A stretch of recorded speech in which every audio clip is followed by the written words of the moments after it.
sur Internet. Preview.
Bonjour chers internautes, bonjour chers téléspectateurs. Gannaaw xibaar yi heure bu baax bi à partir de 13h30 la c'est parti pour 26 minutes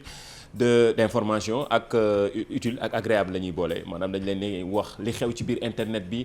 miin ngeen heure bi 13h30 man ak mairie ñëw saa su ne bis bu ne à partir de mardi waxoon naa leen ko démb lundi yi man rek la mardi yi mercredi ak jeudi man ak mairie la mais tey dafa am dëj dommage tey après yeewu leen lañ ko annoncé une mauvaise nouvelle di ko jaale nijaayam boobu génn àddina moo taxit fas yéene ko tey àndandoo ak yéen mairie xanaa di bàyyi ba suba rek waaw tey dafa am benn tiis bu dal ci njabootam benn nijaayam la ñàkk moom mairie Bay Diouf di ko jaale internautes yi déjà di ko passe jaale internautes yi ndaxte déjà commencé nañ leen manqué ndax heure bu baax bi man ak moom ngeen tàmbali gis saa su ne surtout ci mais ci mardi mercredi ak jeudi ñu ñëw yaatal li xew ci biir internet bi di jaajëfal suñu sponsor officiel waa ministère de l'éducation nationale ñoom ñi nga xamante ni wóolu émission bi gis nañ ni seen produit bi maanaam seen information bi buñ ko jaaree ci émission bi yëf yi dina gën a yokk te ñoom seen bopp jaajëfal nañ leen surtout ci initiative bu am solo maanaam digitaliser li nga xam ne mooy système scolaire bi hashtag bi léegi dafa mujj viral ci réseaux sociaux yi surtout Twitter identification numérique muy ñi nga xamante ni ñooy professeurs yi ñi nga xamante ni aussi ñooy élèves yi am nañ possibilité wu dem dugg ci site internet bu ministère de l'éducation nationale wala dem ci IA yi mën a am identification numéro boo xamante ni day tax dina mën a jàppale ci seen carrière bu fekkee ay élèves lañu ci seen carrière aussi bu fekkee ay professeurs lañu léegi nag gars yi miin nañ ko gis nañ internautes yi ñëpp a ngi ciy participer ku nekk dem uti sa numéro ci waa ministère de l'éducation nationale lii nag di leen jaajëfal ñoom ñëpp ci wóolute gi mais surtout élèves yeeg étudiants yi surtout moment bi nga xamante ni ñëpp a ngi ci yëfi digital la ñuy wax yëfi internet dafa xew léegi nag bu ñu demee ba waa ministère de l'éducation nationale gën a mën a xarañal digitaliser yenn système éducatif bi mu nekk lu am solo loo xamante ni di ci jaajëfal bu baax waa ministère de l'éducation nationale gis naa blogueurs yeeg influenceurs yi ñëpp di ci wax ci seen compte Twitter hashtag bi identification numérique la ñëw nañ ci indi leen ci ay gindi yëf yi nag dina dem ba le 7 janvier incha allah ñu gën ko yaatal dañoo démarré woon ci mois de décembre bi jeex prolongé nañu ba 7 janvier ngir may possibilité ñii di professeurs yeeg élèves yi ñu mën a dem identifier wu te loolu am na solo. fël leen ñoom waa ministère de l'éducation nationale ki suñu beneen sponsor bi Jili nekk suñu sponsor officiel nekk rond-point cité kër góor gi fi nga xamante ni fa la ñuy tànnee rubrique bi di kii kan la ci tey balaa ñoo jeexal dinañ ñëw ci ku démb ki ñu leen waxoon gis nañ ni internautes yëpp participer nañu ci photo bi ñu fi bàyyi woon démb gis naa ni tey sax démb sax troisième âge yi sax réagir nañu ku nekk naan ñoom dañ leen di fàtte tey duñu leen fàtte d'ailleurs tey ki ñuy choisir pour mu dem ci Jili troisième âge la dinañ ko fésal ci kanam te loolu am na solo ñu njëkkee ak xibaar yi nga xam ne site d'information bu IGFM gis nañ ni rajo Futur Média ñëw na ci sànq mooy xibaar bi nga xam ne réseaux sociaux yi taxoon mu am tollé bi nga xam ne moom la am nii ci réseaux sociaux yi lañ ko doon partagé mooy yëfi affaire jouet alcoolisé yooyu nga xamante ni sonaloon na ndaw ñi ba parent bu ci nekk doon def ab vidéo daal di def ab alerte ñi nga xamante ni nag ñoo sooxe woon mbir moomu ñoom nag teg nañ leen 6 mois kaso yoo xam duñ ko tëdd sursis la kenn ci ñoom daal dinay fay 1 million ñi ngi jot famille yi nga xam ne jot nañoo laale ci mbir moomu loolu nag tey jii la tribunal bi ñëw daal di teg ay daan ñooñu nga xamante ni juppe woon nañ leen commerçant ñoom ñoo fi digaloon yii ñu juppe woon ay jouets yoo nga xam ne dafa amoon ay boissons alcoolisées lii nag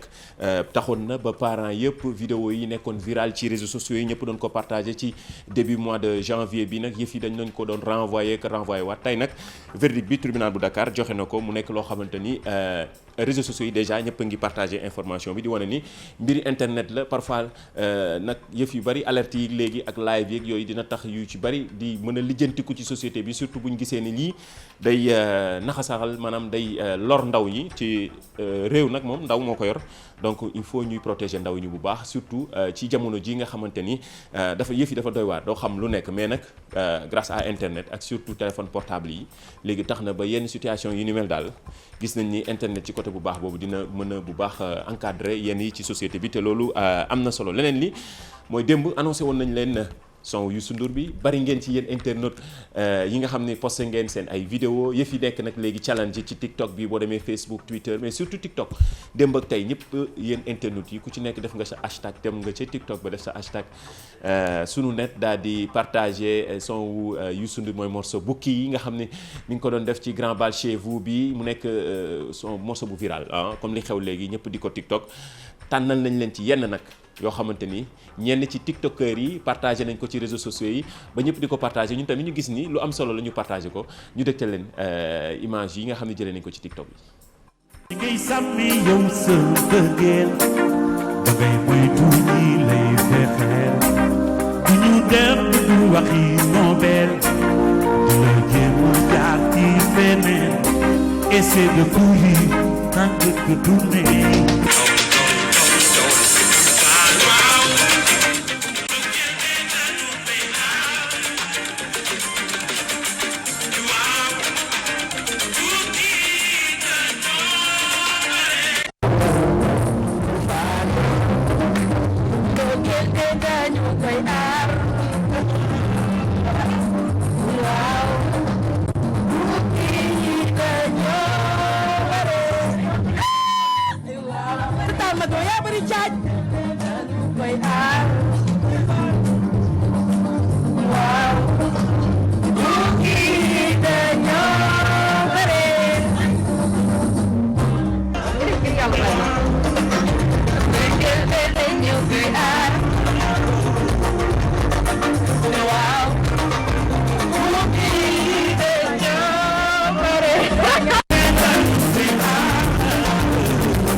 jaajëf El Hadj Malick réalisateur bi mais moom daf ci feccaale sax en tout cas di wax ni yéen gis nga challenge bi actuellement sur TikTok Facebook réseaux sociaux yi maanaam ku nekk ngi def sa vidéo ñun tamit ñu sélectionné woon yenn daal di koy partagé ndoo ak yéen actuellement li xew ci internet la bien sûr ndax son bukki bi actuellement mi ngi def buzz ci réseaux sociaux yi comme saa su ne bu Youssou Ndour génnee benn affaire surtout dafa tombeek suñuy jamono ñun jamonoy réseaux sociaux jamonoy internet d'ailleurs ci vidéo bi ñun ñi nga xam ne ñooy dox ci mbirum internet ça nous fait énormément de plaisir de voir Fa Aïdara ci biir vidéo bi loolu day wane ni mi ngi noonu yëfi internet yeeg réseaux sociaux yi parfois da nga ciy gis yu positif te loolu daf ci am solo kenn xamu ko woon il y a quelques années derrière TikTok tax nañu xam ko ñëwoon nañ fi wax leen jaar-jaaram wax leen sénégalais yi ni ñuy business maanaam ni ñuy gagner de l'argent sur les réseaux sociaux surtout réseau social bii di TikTok nga xamante ni waxoon nañ leen historique am yëf yi nag dafa mujj dem ba nekk ay affaire d'état ndax ñëwoon nañ fi ay fan yee ci ginnaaw ñëwoon leen coowal TikTok beeg Chine ak diggante Chine ak États-Unis yëf yi demoon am beneen envergure am beneen dimension boo xamante ni gis nga ko ci jamono ji ñu toll ñenn ñi duppe leen les GAFA maanaam ñi nga xamante ni ñoom moom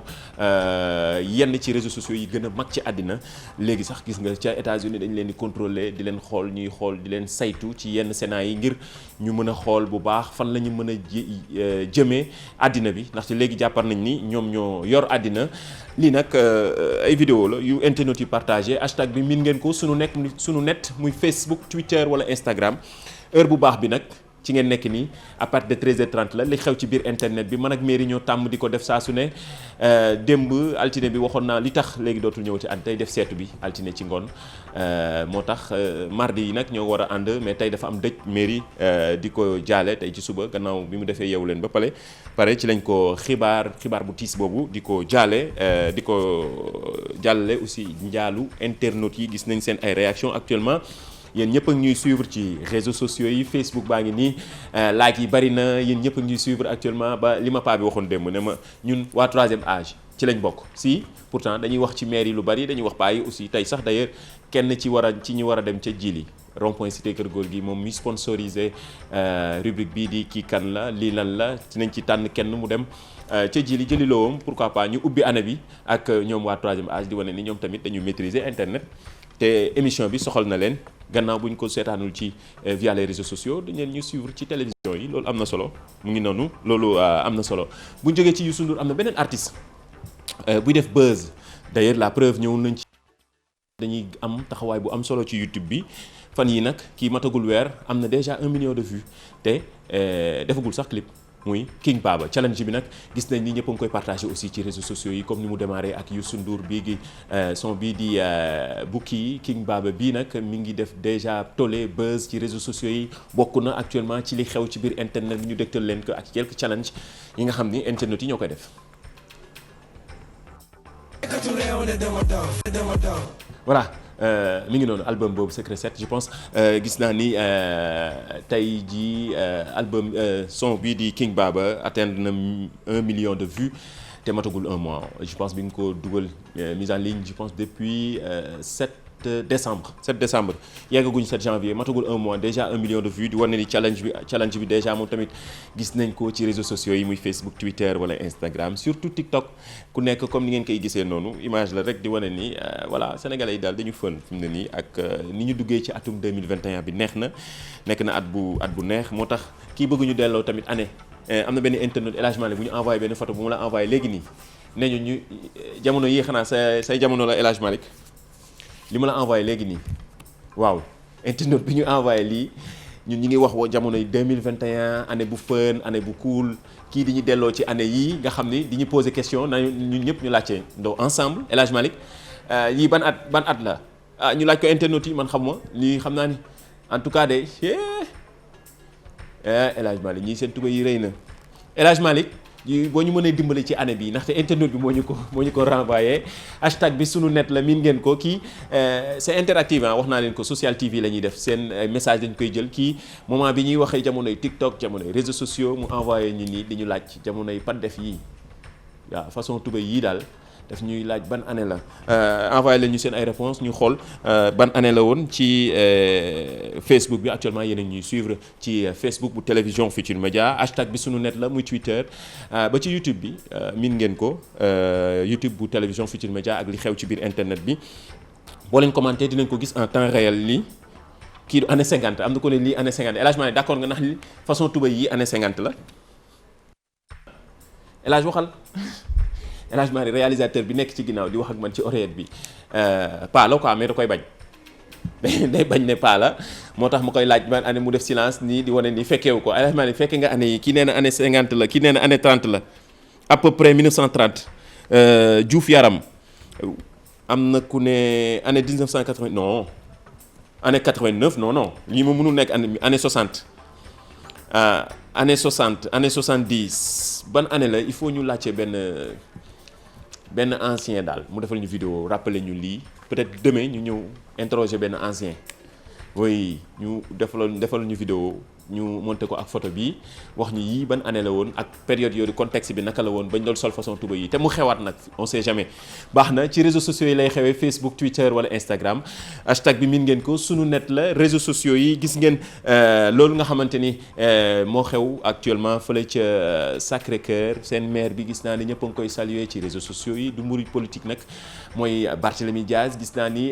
ñëpp a ngi photo la mu liggéey ci yenn muy espace vert muy surtout environnement bu doy waar bu mu créé foofu ca Sacré-Cœur Sicap Baobab moom Barthélémy Diaz gis naa ni internautes yi du ñun suñuy wax rek constat bu internautes yi def la fotol ko seen bopp partagé ko ci réseaux sociaux yi comme ñun dañuy def action citoyenne bu ñu gisee kilifa gu def lii tamit ci goxam lu am solo la ñu partagé ko lii nag amal na solo lool waa zone boobu Mermoz Sacré-Cœur Barthélémy Diaz gis naa ni internautes yi ñëpp a ngi koy saluer ci liggéeyam bu am solo bi fii nag Sénégal ku def lu rëy gars yi partagé ko surtout ci jamonoy internet yi lii dina tax yeneen maire yi nekk ci yeneen gox yi góorgóorlu seen gox ñoom tamit ba defal leen lu ni mel ndaxte lii lu ñuy soxla la ku ci nekk ci sa gox yi bu ñu naan Dakar amul espace ak yooyu parfois maire yi góorgóorlu du rek ay kër ak yooyu espace ci yenn quartier yi ba waa quartier ba fexe seen ay doom di mën a am fu ñuy fowee am foo xamante ni vraiment dina leen ci mën a jariñu te loolu am na solo en tout cas lu ñuy partagé la ci internet bi action citoyenne ñëpp di ñu ci partagé di ñu ci taggé ak hashtag bii di sunu net muy Facebook Twitter ak Instagram Bart carton vert gars yi bëgg nañ ci yow gis naa gars yi ni ñu internautes yi la internautes yi hashtag bi ñëpp di commenter kii nee na photo bi ñëwaatal El Hadj Malick gars yi ngi laajte waat photo bi voilà ki Mariam Diédhiou nee na année 70 la waaw waa Mauritanie ñoom nee nañu année 70 la année 70 yi nag dafa mel ni moo ëpp année 70 yi dafa mel ni moo ëpp mais suba incha allah fii ak suba dinañ interroger benn ancien ku fekkee jamono yii mais loolu baax na mais ki ci digg bi sax dama leen bëgg a tuddee tur ñoom ñëpp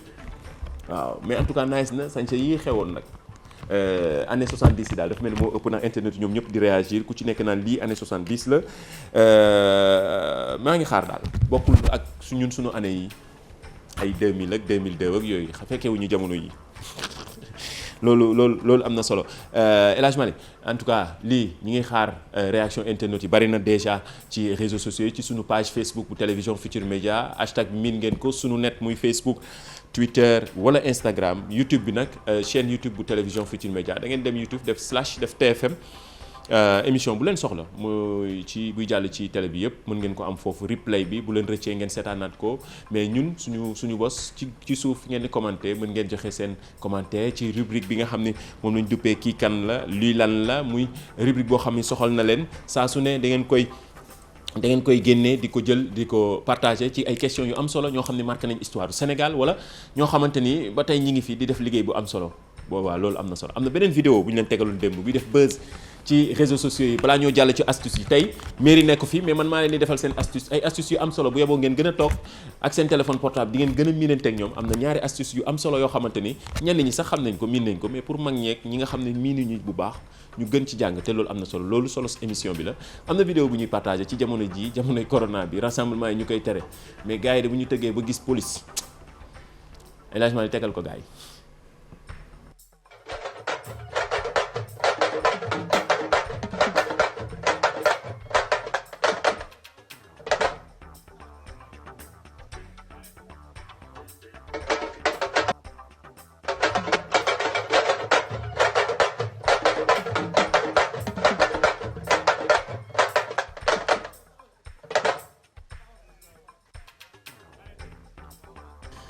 El Hadj Mari daaneelu sabar tëggkat bi de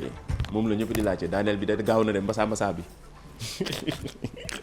daaneel bi gaaw na trop di wane ni gars yi bu ñu gën di fàttaliku respecté bu baax mesures barrières yi takk masque yi ci période yi yëf yaa ngi gën di yokk chaque jour nga gis ni jamono ji doon na fekk ne voilà ñu yaakaaroon ni yëf yi dina jeex mais nañuy gën takk masque yi daal respecté mesures barrières yi di xool bu baax éviter di yenn déplacement yi ndax jaru ko cas yi daal mi ngi gën di yokk saa su ne te chaque jour nga gis ni cas grave yi day gën a yokk exceptionnellement je pense tey xaw na wàññeeku tuuti te loolu baax na ngir ci gën a mën a xeex feebar bi du ñu xam fan la jëm mais 2021 bi daal résolution yi mooy comme que 2020 bi dafa metti woon loolu ay Covid ak corona ak yeneen ak yeneen ak yeneen yi ci topp yëpp tere ñu génn couvre-feu leneen ak leneen ñëw nañ ci dem ak image yi ñu gën a marqué ci atum 2020 bi 2021 bi daal nañu respecté mesures barrières yi jeexal fi corona une bonne fois pour toutes te am na solo.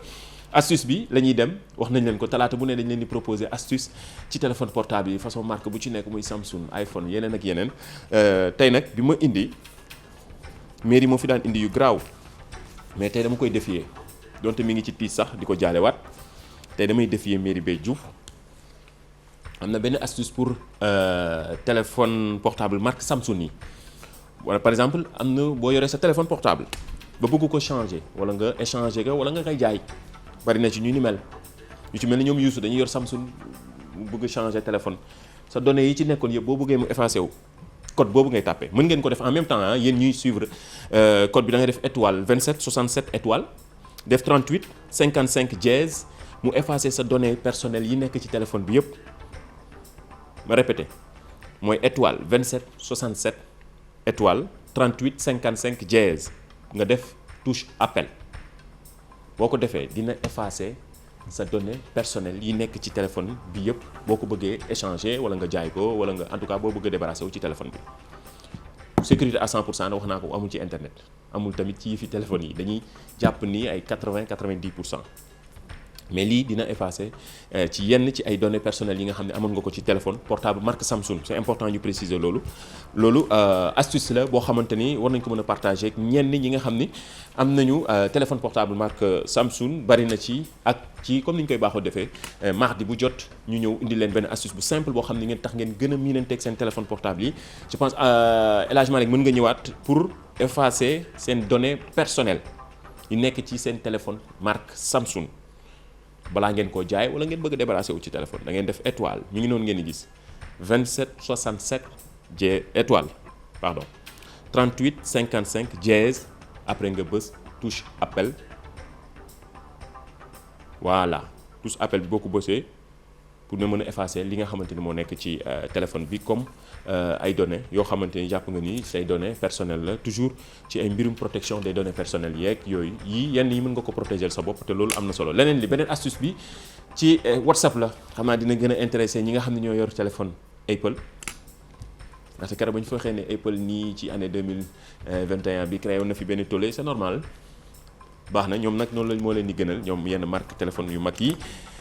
loolu da leen di arrangé bu baax surtout ci jamono ji léegi pour WhatsApp yi ñenn ñi nga xam ni seen WhatsApp ñu mel ni ñoom Grand Tafa ñoom Youssou seen WhatsApp dafay bëgg muy sécuriser wu maanaam du nekk WhatsApp boo xam ne ku ubbi rek jot ki da ngay def sécuriser sa WhatsApp da ngay dugg WhatsApp dem réglage mi ngi noonu comme ni ngeen ko gisee ci écran bi dem réglage dem compte dem confidentialité après nga dem verrouillage de l'écran nécessité touche ID pour ñi yor ay Apple la après boo cliquer ci immédiatement bi dina la protéger ci ku mën a kenn du mën a jël sa téléphone dugg ci WhatsApp bi directement wala nga jot message mu mën a ci dugg directement donc à chaque fois da lay demander code am na ñu ko xam bari na je sais mais ñenn ñi nga ko xamul toujours utilité bi émission bi mooy ñu ci jàngale astuce yu WhatsApp bi pour sécuriser sa WhatsApp ñu ci bari dañuy utiliser WhatsApp bari na ci fii ci Sénégal ñu bari ci plateforme yi ñu ëpp ñuy utiliser fii ci Sénégal dinañ ci ñëw ak chiffres yi WhatsApp ci la bokk boo ko bëggee sécuriser da ngay dugg WhatsApp dem réglage dem compte dem confidentialité après nga dem verrouillage de l'écran mi ngi noonu ci WhatsApp bi après ci téléphone bi mi ngi ci téléphone Apple yi après nga dugg nécessité touche ID boo fa duggee dugg immédiatement di nga mën a sécuriser sa compte WhatsApp bi nga xamante ni buñ la envoyé message wala kenn bëgg ci dugg dina am sécurité di fàttali ne sécurité à 100% amul ci yëf yi ndànk-ndànk rek dañuy njortu ni sécurité bi dina mat ak noonu le meilleur pour la fin wax naa ko 26 minutes la li xew ci biir internet bi wax leen ay astuces jox leen ay xibaar li xew ci biir internet bi yaatu na li ñuy jeexalee saa su ne mooy kii kan la lii lan la rubrique bi nga xam ne moom lañ ci bari di xaar démb nag bàyyi woon nañ fi benn photo bu rafet waaw benn faute image bi nga xamante ni yaakaaroon nañ daal mais ñu bari dañ ko faussé quand même donte bari na ci ñuy participer ñu ci bari ay Ahmed Khalifa Niass Sidi Lamine Niass ñoom ñëpp certes xaw nañu am ay traces mais kii Djibo Leyti Ka nekk koo xamante ni kenn dootu ko présenté fii ci Sénégal ku fi joué def liggéey bu am solo fii Sénégal mi ngi juddu 21 février 1948 ca Linguère génn àddina 4 septembre 2007 gis nañ biographie jaar-jaaram nekkoon fi ministre poste bu ci nekk mu géré ko fii ci Sénégal mais leader politique bokkoon ci réconciliation coowal Sénégal ak Mauritanie ci atum 1989 yi fi amoon joué woon ci rôle bu am solo moom Djibo Ka bu ñuy toog di wax fii jaar-jaaram ak li mu liggéey ci Sénégal fi la ñuy fanaan. gis nañ ni internautes yi aussi ñi ci participer bari na d'ailleurs dañoo dem ci suñu chaîne YouTube daal di tànn benn kala dafa tombé nag waaw Dadal Ngouda Ka troisième âge la moom mii ñu doon wax ne mag ñi ci lañ bokk ci émission bi lañ bokk benn troisième âge moom mii lañ tànn pour mu dem ci jili nekk rond point cité kër góor gi mën na fa dem jëli lowam di ko jaajëfal gis nañ message yu gudd bu mu def di bind maanaam livre daal la bind ci Djibo Ka xam naa ni kab yi soriwul mu nekk mbokkam mais bon wóoruma pour man kab yi dafa tombé en tout cas choisir nañ ko moom le fait que mu nekk mag di leen jaajëfal yéen mag ñi nga xam ne yéen ngi suivre émission bi di leen jaajëfal yéen ñëpp ci seen fidélité ni ngeen wóoloo waa télévision Futurs Médias surtout groupe Futurs Médias muy rajo bi di télé bi di site internet bi di li nga xamante ne aussi mooy observateur ñoom ñëpp di leen jaajëfal yéen téléspectateurs yeeg internautes yi yéen sénégalais yi ci at mu bees bi encore une fois di leen ñaanal atum mbégte atum jàmm atum xéewal Djibo Leyti Ka bi nag gis nañ ni ndaw ñëpp partagé nañ ñi démb lii ñu fi bàyyi woon kii kan la lii lan la tey nag dañuy demandé waat beneen kii kan la mën na am tamit mu dem ci jili comme ni mu demee ci Djibo Ka bi di fàttali ni waat mën nañu wax Dadal Ngouda Ka moom mën na dem ci jili nekk suñu sponsor officiel nekk rond point cité kër góor gi jëli lowam wala jëli kadoom waaw dañuy tànn kenn ci d'habitude bu ñu posé question yi kii kan la wala lii lan la dañuy ci tànn kenn mu dem ci jili nekk sponsor officiel jëli lii nga xamante ni mooy kadoom xamuñu lan la d'habitude téléphone portable lay ëpp lu muy joxe mais bu demee day photo wu partagé ñun tamit dañuy photo wu dañuy partagé photo bi ak téléspectateurs yeeg internautes yi comme ni ñu ko baaxoo di defee ci yeneen question yi nga xam ni posé nañ ko fii gars yi ngi tontu na ba léegi ci photo bi ci El Hadj Malick photo année 70 bi wóoruma sax mais dama gis ni ay année 70 la ñuy ëpp lu ñuy wax année 70 année 50 gars yi ngi répondre ba léegi en tout cas bari na ci daal internet yi di joxe seen ay réponses kii kan la bu bees bi El Hadj Malick wan leen ko wan ñu kan moo nekk ci ginnaaw photo bi ñuy waaj a partagé di leen wax ni pour ngeen gën koo bu leen neexee ngeen def ay recherche mais bu démb bi de moom gars yu bari ay Sidi Lamine Niass lañ doon wax waaw kan moo nekk ci photo bi waaw photo bi rek c'est significatif bii moom gars yi war nañ ko mën a xam fi mairie nekkoon na xam naa day am fit dana xam na ko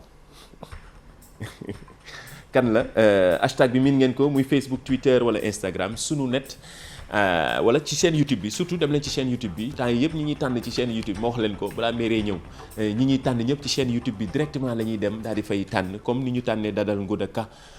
lii moo la ñuy laaj kii kan la kan moo nekk ci ginnaaw photo bi taxawaay bi wax nañ ko dañoo yaatal tey du ma joxe benn indice waaw kan moo nekk ci ginnaaw xaaral ma xool quelques commentaires ba xam na gars yi ñi ngi trouver piste bi wala ba xam na ñi ngi xamagum à peu près kan moo nekk ci ginnaaw photo bi commentaires yi bari na kii joxe na tur ñi ngi xaar daal commentaire am na ñu ma commencé gis daal dafa mel ni dañoo ñi ngi ci yoon bi daal du ma leen jox benn indice ñi ngi ci yoon bi kan moo nekk ci ginnaaw photo bi envoyé leen ñu message ci réseaux sociaux yi Facebook Twitter wala Instagram boo leen defee benn biographie jarul sax muy gudd tuuti rek ci jaar-jaaram baax na ñun tamit ñu partagé ko ak téléspectateurs yi internet yi suba peut-être mën nañ tànnaat keneen mu dem ci jili moom mi sponsorisé rubrique bi fi nga xamante ni moo nekk rond point cité kër góor gi jili CSB mën nañ fa am di téléphone portable Samsung yeeg loolu démb nag posé waatoon nañ leen question bi lii lan la bi pétalu année yu njëkk yi comme ni ngeen doon waxee année 70 ak yooyu bii pétalu année 80 la rek gis nañu gars yi trouvé nañ ko ñi ci foo ñëpp waaw bu fi mairie nekkoon nag ma laaj leen ma wax leen ñun niñ nan lañ ci daan taale nan lañ daan taale pétal ci année année 80 jàpp année 2000 lii lan la bu bees baa ngi nii lii lan la question la ci émission bi la bokk ci rubrique la bokk gannaaw bu ñu leen laajee kii kan la lii lan la baa ngi nii bii moom xam naa ni gars yi war nañ ko mën a xam jigéen ñi surtout wala ma bañ leen jox indice ok ok hashtag bi sunu net la def leen photo ngeen partagé ko jox ñu réponse yi peut-être suba ñu tànn ci kenn jaajëfal nañ leen yéen internautes yi jaajëfalawaat leen encore une fois commentaire yi bari na mi ngi nii ci sunu lii ci kaw commentaire yi YouTube bi la ñëpp di ñu encouragé ci émission bi di ñu jaajëfal émission bi wax naa ko ñun ak yéen ñoo ko bokk c'est interactif seen ni ngeen di participer ñun tamit moo tax éléments yi di gën di bari ñuy wax ak yéen te loolu am na solo ci émission bi la bokk di jaajëfal suñu sponsors yi waa ministère de l'éducation nationale di remercier encore une fois Djili CSB nekk rond-point cité Kër Gorgui waa ministère de l'éducation nationale ci seen wóolute ci sponsoriser émission bi te loolu am na solo jaajëfal nañ leen jox leen dig daje nag ba suba ci beneen numéro li xew ci biir internet bi jaajëfal nañ leen émission bi wax naa ko dañuy continuer avant la pendant ak après ci réseaux sociaux yi donc jaajëfal El Hadj Mali mi doon réalisé Youssou mi doon préparé éléments yi ak équipe digitale bi yi tax ngeen ñuy mën a suivre en temps réel ci suñu page Facebook bu télévision Futur Média min ngeen page bi continuer leen di commenter di participer ci émission yi participer aussi ci yeneen émission yi dox ci télévision Futur Média am na solo bu ñu fi jaar di jógee am na beneen heure bu baax buy ñëw waa Wareef ñu ngi ci ginnaaw di waaj Tata Eva équipe am ñi nga ca waaj ñi ngi ca ginnaaw di waajal ñun gannaaw boobu ñu jox leen dig daje ba suba ci beneen numéro li xew ci biir internet bi. caméraman Seneweb bi xam nga yi ay ancien yeel la làmb ngi kii boo xoolee xam nga ku yàgg caméra la lii la ñaan les cuisses de bâtonnet ndeysaan bira làmb ngoog lu lay xew ci làmb ji xoola mbaq piipa la jam lii mu jam moom la ñaan mbaq piipa la yolam ba noppi